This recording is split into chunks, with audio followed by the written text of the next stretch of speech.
निर्वाण प्रथा सुनो सुनो ये बुद्ध कथा। हर दिन के पल को चेतना में जियो, जो पीछे चला गया उसका ना राग मन में हो, ना ही आने वाले कल के सपनों की नींद में डूबे रहो। इसी क्षण अर्थात सचेत अवस्था में पूर्ण जियो। अंधविश्वास किसी पर मत करना, चाहे वो धर्म ग्रंथ हो या किसी महानुभाव का कहना, जब तक वो तुम्हारी अपनी बुद्धि और विवेक की कसौटी पर खरा ना उतरे।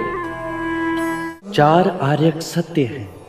1, जब तक सृष्टि रहेगी दुख मनुष्य के साथ छाया की तरह चलेगा। 2, इस दुख का कारण है वस्तु से स्वयं को पकड़ के रखना। जो वस्तु क्षणभंगुर है तो मार्ग क्या हो। 3, मुक्ति के लिए विवेक जगाना आवश्यक है। स्वयं को केंद्रित रखो, जो आए चाहे दुख की सूचना या आनंद की परछाई, उसके बीच स्वयं को स्थिर रखो। 4, इस मार्ग पर दुख के बंधन टूटेंगे और परम सत्य की उपलब्धि होगी। ये संसार जिसे हम यथार्थ मानते हैं दुख और पीड़ा का क्षणभंगुर खेल है। जो जन्मा है उसकी मृत्यु निश्चित है, यही सृष्टि का नियम है। अज्ञान ही सारी विषमताओं की जड़ में है।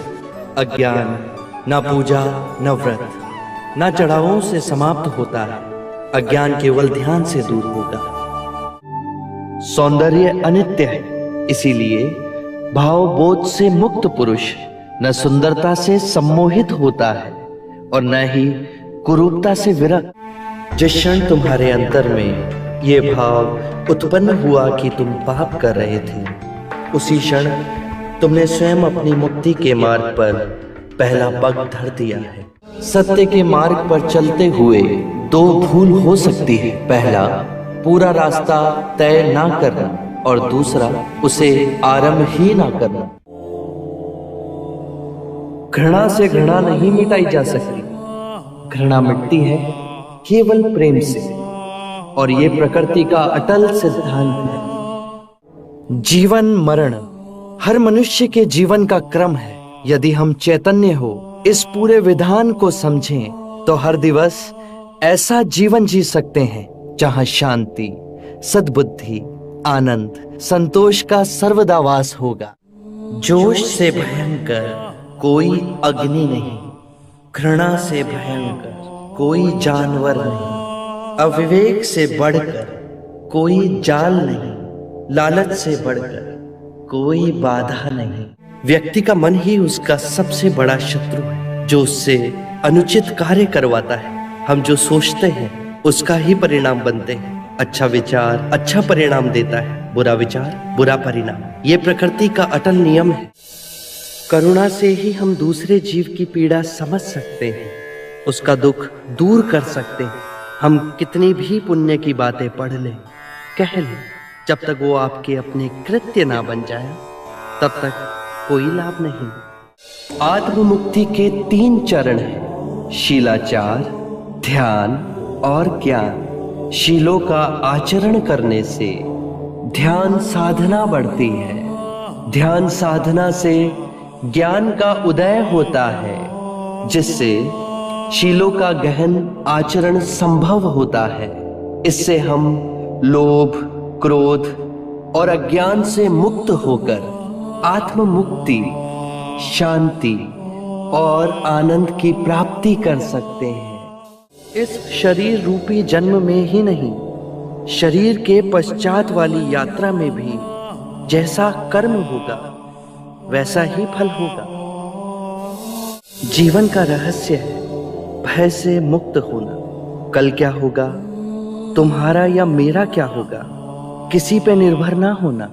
जैसे ही भय को अस्वीकार करोगे, पूर्ण मुक्ति मिलेगी।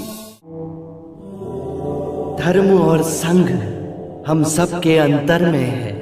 जागने की क्षमता बुद्ध है, जाग के जिस पथ पर चले वो धर्म है, और अपने पूरे मन को एकत्र करना संग है। और ये तीनों रत्न हम सबके अंतर में ही है। कितने भी धार्मिक ग्रंथ पढ़ लो, कितना ही उन्हें कंठस्थ कर लो, यदि वो तुम्हारे जीवन के कृत्य ना बने तो समझना कुछ भी नहीं किया। 3 सत्य हैं जिन्हें जन जन तक पहुंचाना है: उदार हृदय, दयालु वचन, सेवा में अर्जित जीवन और करुणा। यही 3 मंत्र मानवता का नव निर्माण करेंगे। मृत्यु का भय उसे ना होगा जिसने अपना जीवन बुद्धिमानी से जिया हो।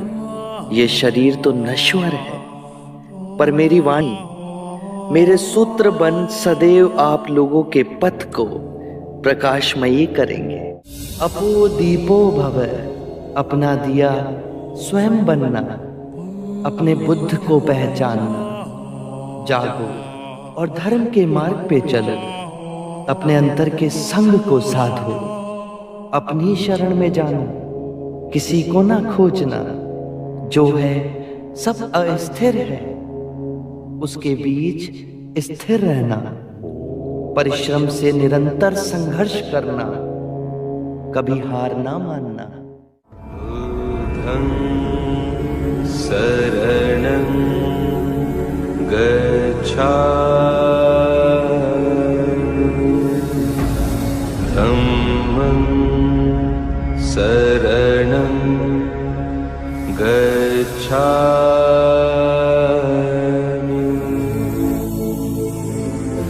संघं शरणं गच्छामि।